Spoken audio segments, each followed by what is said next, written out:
Hi, everybody. Welcome back to English 116, and this is for our class for Thursday, the 16th.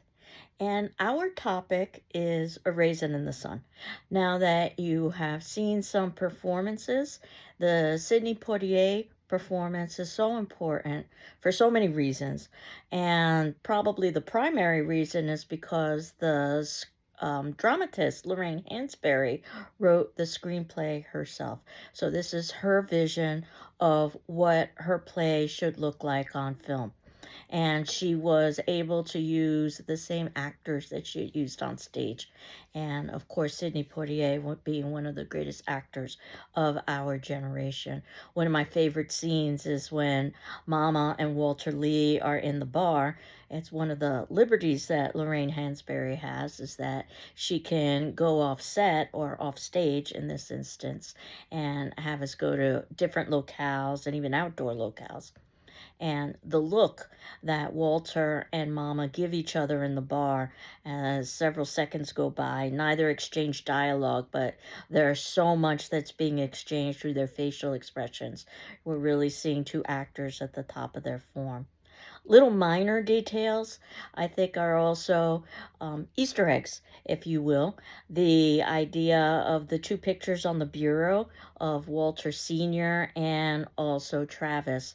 Generational issues are a major theme within the play, and we've got the older generation and the newest generation side by side. You may have noticed that the pictures on the wall, for instance, that Ruth is taking down at one point, they're of ships, and the idea is that this family has to move. They need to go to a different location. Excuse me. And ultimately, there's even a picture of a bird, and the idea of the symbolism of birds is something that we've talked about in other texts as well, that birds can be entrapped and they can fly free. The names of this play are particularly important. I wanted to talk about that. Take, for instance, Mama. Obviously, she's the matriarch. She's serving as the mama. In many ways, she is still Walter's mother. Walter is acting in a very adolescent way. Her first name is Lena because this family leans on her for basically not just love, but for shelter, utilities, food, everything, in effect. Notice that the family last name is Younger. You might think about Young Goodman Brown when we were talking about all of the associations with young. Some of the positive ones that you're filled with energy and enthusiasm and hope, and some of the negative ones that you're naive and you tend to make mistakes. We see both happening in this family. This play gives us complex characters in a way we have not seen in the drama section thus far. Oedipus the King, basically, those characters were representational. And when we get to Midsummer, those characters were fleshed out a little bit more, but certainly they're not multidimensional in the way that A Raisin in the Sun is. And we see lots of the positives of Mama, but also some of the negatives. She is domineering, at the beginning of the play when she says, I ain't meddling. Well, she's meddling when she's telling Ruth, in effect, that Ruth is not raising Travis properly. Not in so many words, of course. This is a tricky situation because you've got basically a mother and a mother in law sharing the same space, and it's the mother's space. She's paying for it. So ultimately, her say goes. But yet, Ruth is Travis's mother, not Mama. And when we think about Walter Lee Jr., the Jr. is important because Walter is named after his father, Big Walter. And we see throughout the play how Walter is continually overshadowed by the memory of his father, and how Walter is demanded to act like the man he was. One of Walter's nicknames is Prometheus, and Walter is afraid that this is a made up name in order to show his ignorance by Murchison. It's not. There is a Prometheus in Greek mythology. Prometheus stole fire from the gods, gave it to humanity, and was punished accordingly. And we can see how Walter himself is trying to steal. In fact, at one point, we hear him singing in the in the film version, I got wings and you got wings. We all got wings. And this idea of wings and flight, which is reminiscent of Prometheus, and also the bird imagery on the wall, that Walter literally steals the money that was meant for Beneatha, and he does experience some negative consequences because of that. And Walter is somebody who wants more. The actor Denzel Washington talked about this in the interview I had you watch, that Walter's hungry. He wants more. A liquor store, and that represents, in many ways, the American dream of owning a business. Of course, Mama's against it because of what liquor can do to her community and the communities of the disenfranchised. Walter wants respect. He wants his son to do better than he did. Every generation does better than the previous. He wants his son to be educated. One of the scenes that was cut from the film, oftentimes scenes are cut just because of length time, is when but it is in the play, which is why it's important that you both watch the film and also read the play, because the play will include more. And that scene is where Walter is talking with Travis about how Walter dreams of Travis being able to have all the catalogs of the great colleges surrounding him, and Travis can decide what school he wants to go to. We can't necessarily fault Walter for that, but certainly Walter has lots of negative qualities. He is a drunk, he is selfish, he is self-centered, he is impulsive, just a few of his negatives.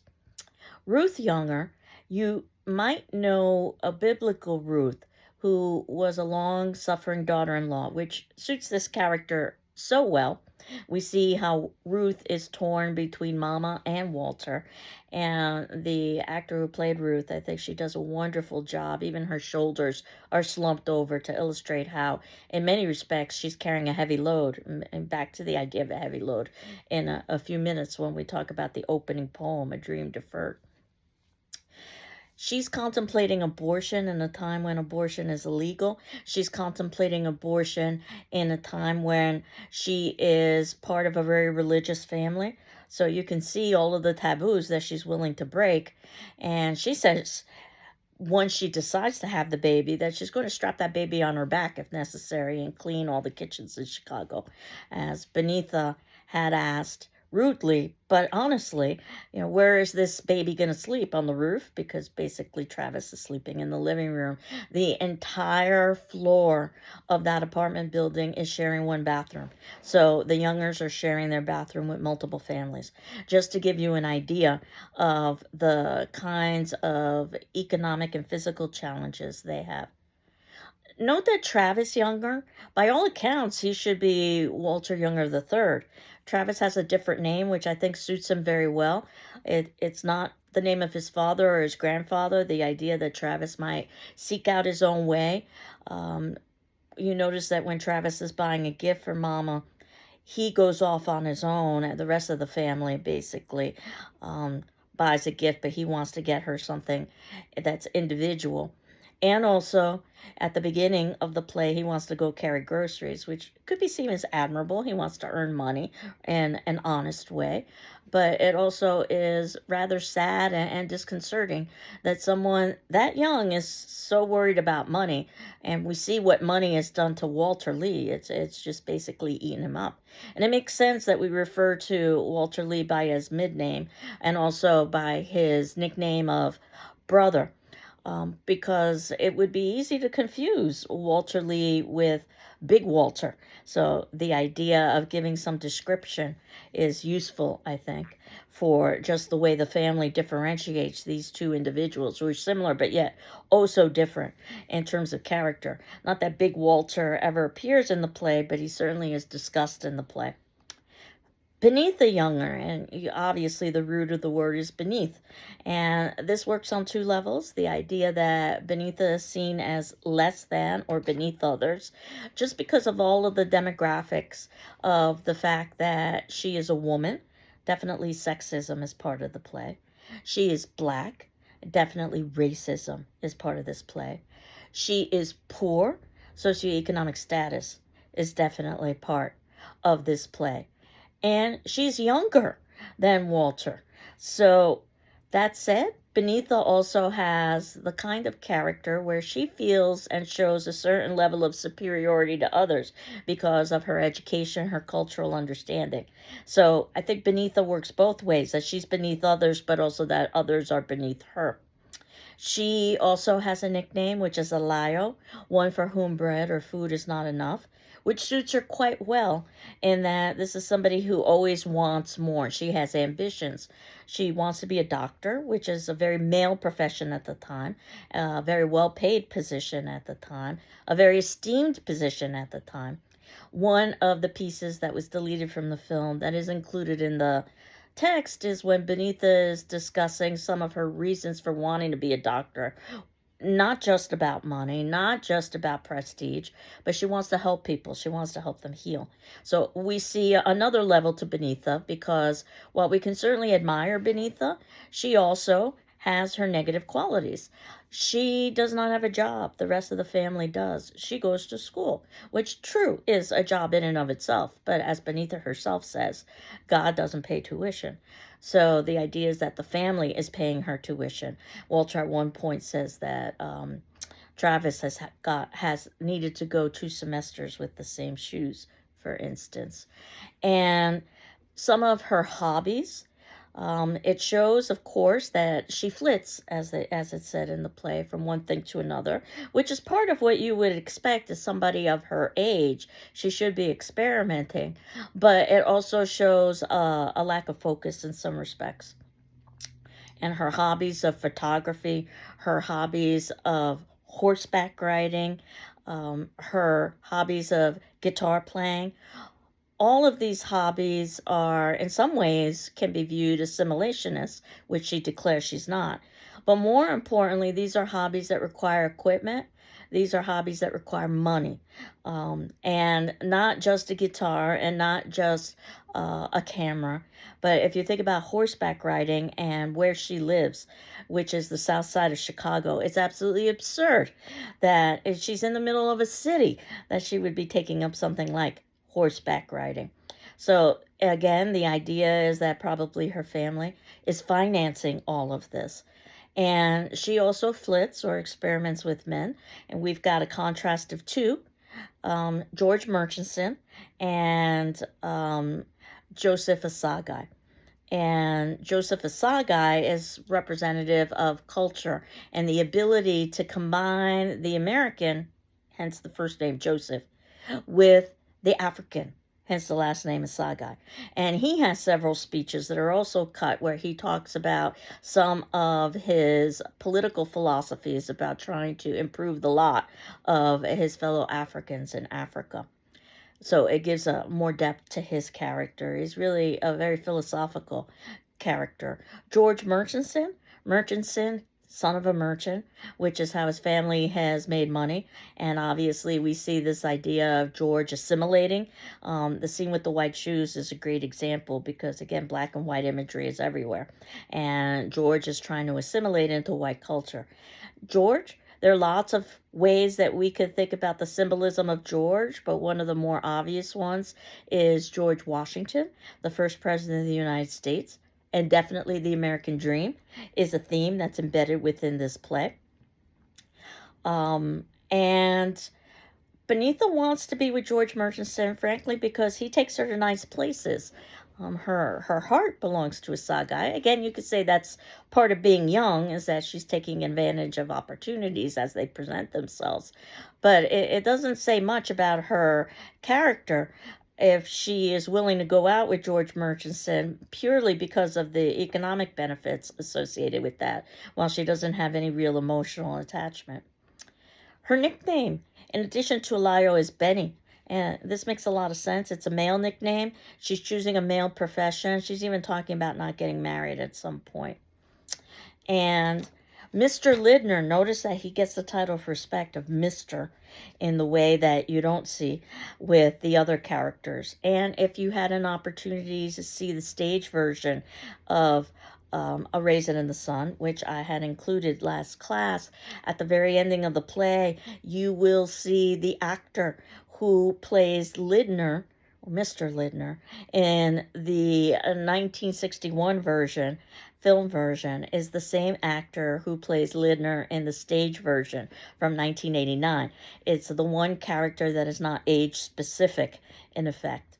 So that was a little nod to the famous Sidney Poitier version. And I oftentimes say I'm not an economist, but the idea of making a business deal with somebody named Bobo, because Bobo means idiot. It also means a clown. And that's who Walter entrusts his money with Bobo, who then entrusts the money with Willie. And Willie is a slang term for penis. And one could say that he's a real, well, you know what, because he steals all of the money. He's willing to take advantage of his own people in order for self-benefit. This is the importance of another character that is not seen in the film, usually deleted because of time constraints. Mrs. Johnson. She is a neighbor. She can be deleted from the plot itself and not sacrifice the plot. But she is so important, and we're introduced to her and we're given her full name, Mrs. Wilhelmina Othello Johnson. This is important. Wilhelmina is a nod to William, and Othello is a nod to Othello, William Shakespeare's famous play about a black man marrying a white woman and the fallout that results because of that. And if you'll remember, at one point, the family is talking about the fear that the Clybourne Park Association has, and the question is raised, what are they afraid of, that we're going to eat them? And in this very telling line, the response is no, that we're going to marry them. So this is definitely a nod to Othello. Johnson's also a very common name, and I think it's a perhaps common situation to have the kind of neighbor like Wilhelmina Othello Johnson. She's definitely nosy. She's definitely in everybody's business. She's definitely unlikable. She definitely pushes boundaries. And she seems to take a certain level of delight over the possibility that the family might be experiencing difficulties in Clybourne Park. We get the sense that there's a certain amount of jealousy and envy with Mrs. Johnson. So their own neighbor, somebody that basically has been in their home, somebody who is their quote friend, unquote, is also an obstacle, which is why one of Beneatha's most important lines is when Mrs. Johnson leaves and Beneatha says that we as a people have two things to fear. One is the KKK, Ku Klux Klan. The other is Mrs. Johnson. And the idea is that Mrs. Johnson, in a rather insidious way, can be just as detrimental as the Ku Klux Klan. And you may or may not have noticed in the film version that the bar Walter goes to is the Kitty Cat Club, all with K's. K for kitty, K for cat, K for club. And that's KKK. And again, Hansberry is making these little Easter eggs throughout her play and throughout the film. Even though most people don't think of the plant as a character, I'd say the plant is a central character. Casting is important. This plant has to look like it's barely surviving because the plant represents the family, which is barely surviving. The plant is mostly kept alive by Mama and her love, which is the same thing with the family. The plant is struggling because it needs more sunlight, and this family needs more sunlight. And its roots need more space to grow. It needs a bigger pot, and this family needs a bigger apartment. So you can see lots of parallels between something that's alive, that's almost dying, and what that plant represents. So I think it's so important that at the ending of the play, Mama takes the plant because it's so symbolically significant. And when we think about symbolically significant, just think about the title, A Raisin in the Sun. And that said, it is from a poem by Langston Hughes. If you'll remember in the interview that I had you listen to with Lorraine Hansberry, she mentions Langston Hughes a couple times. Very famous black poet. And his poem Harlem is what begins the play, something that you wouldn't necessarily know just by reading the text. And it uses the term a raisin in the sun, which is where Lorraine Hansberry gets her imagery from. What happens to a dream deferred, the question asks. Does it dry out like a raisin in the sun? Now, a raisin is a dried grape. but it still has life to it, still has moisture. The idea of putting that in the sun so that it becomes basically lifeless is what is insinuated is happening with this particular family. And just think about also some of the color imagery. A raisin is dark and the sun is light. Lots of light and dark imagery. Raisin could be a slang term if you dropped your G for raising. And sun, spelled S-O-N, gives us this idea that this entire play is about raising sons, as Mama is raising, still trying to raise Walter, and of course the idea of raising Travis. And the poem continues. Does that dream fester like a sore? This idea of disease and contagion. And does it stink like rotten meat? Decay. We see how it's literally eating up Walter alive. Even at one point, Mama says that it seems like it's literally eating him up alive. And perhaps it's sugary sweet and or syrupy sweet. And I can't help but think of Mrs. Johnson, who pretends to be an ally, but she's not. Or sags like a heavy load, and I can't help but think of Ruth, with her hunched shoulders. Or does it explode with anger and violence? And definitely we see that with Walter as well. And there are so many ways, to think about this play. Certainly you can think about the goals of the characters. For Mama, it's a home. That's part of the American dream, is home ownership. And thinking about her family, a sunlight, a garden. For Walter, it's wealth, which is also part of the American dream. Being an independent business owner, not necessarily having to answer to anyone. And being the man of the house, so to speak, the family caretaker. Ruth just wants some privacy and a home for her growing family. Beneatha wants her education and her career and also her identity, which was rather bold for the time period of this play, 1959. Even Travis wants something, carrying groceries. And Lorraine Hansberry is a very self-conscious author. So if you were to look at just the opening stage directions, you'll see that they are as literary as anything else, even though an audience watching the play would never even be exposed to those stage directions. Where we're told, for instance, the furniture is tired in the apartment. So Lorraine Hansberry personifies furniture, and the furniture is supposed to represent the family itself. So that's it. A few points that I wanted to make at the very beginning of the play, when Walter and Ruth are having breakfast, and Ruth asks, "How do you want your eggs?" He says, "Not scrambled." Note that she scrambles them. And this shows a little passive aggressiveness and difficulties with their relationship. And also the idea that maybe Walter himself is a bit scrambled in the head. There are definitely points of racism and sexism and classism. In terms of sexism, Walter is quite blunt when he tells Beneatha, "Why can't you be a nurse like other women, or just shut up and get married?" One small scene that's deleted, but I think it illustrates just how dire the situation is for the family, is that as the family is having a conversation about moving, Travis is outside playing in the street with rats. If you think about the American dream, Travis should be playing in the backyard with a puppy, not in the street with rats, which shows how horrific things are.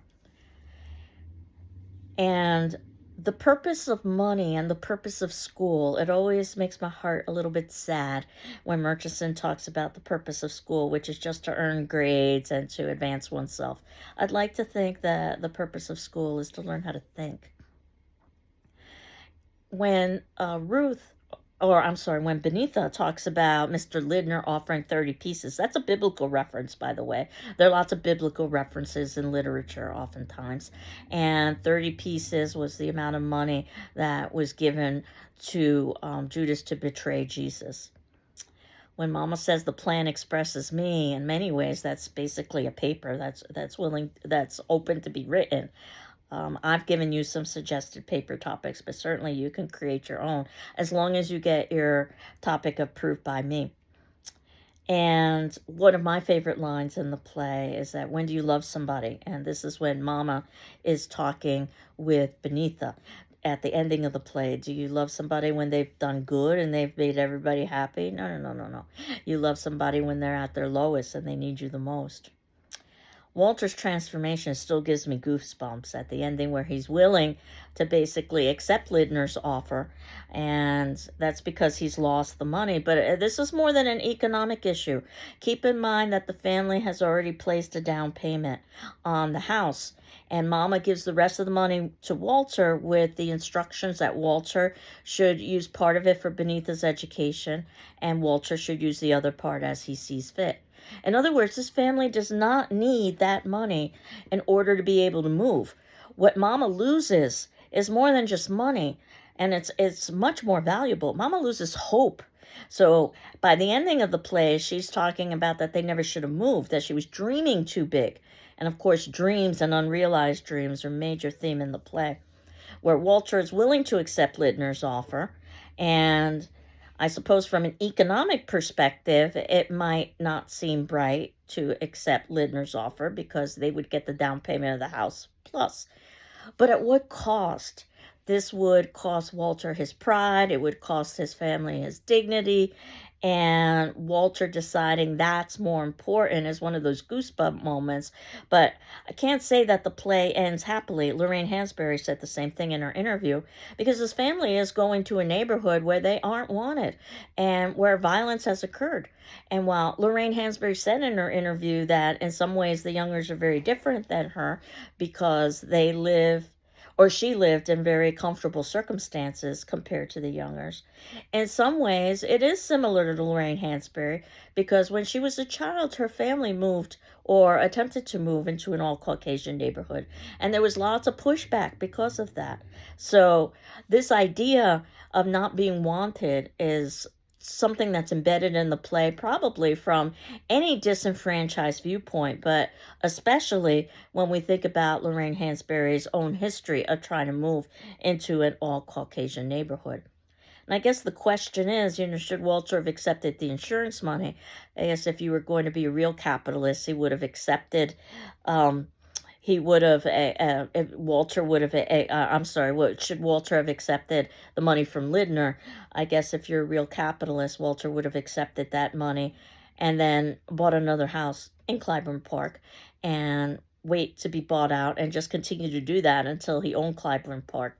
But he would have probably sold his soul to do something like that.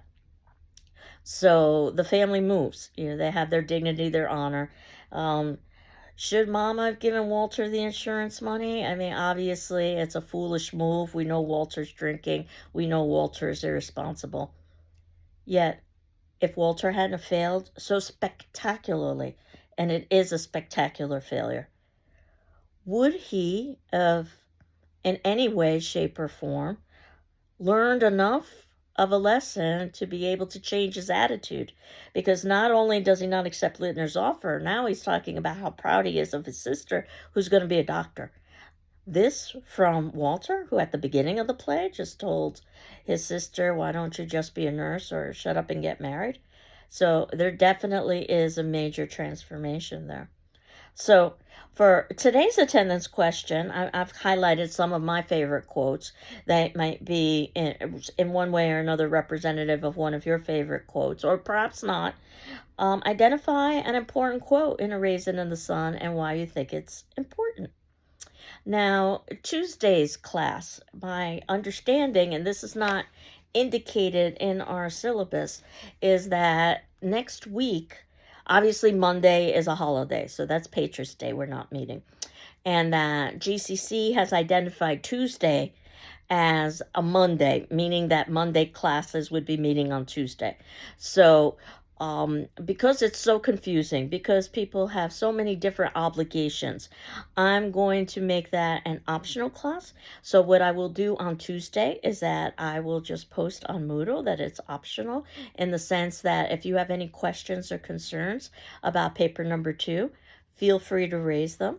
But basically, this is a good opportunity for you to catch up with all of our readings, because we will very soon put closure onto Raisin in the Sun and then move forward and talk about our poetry section.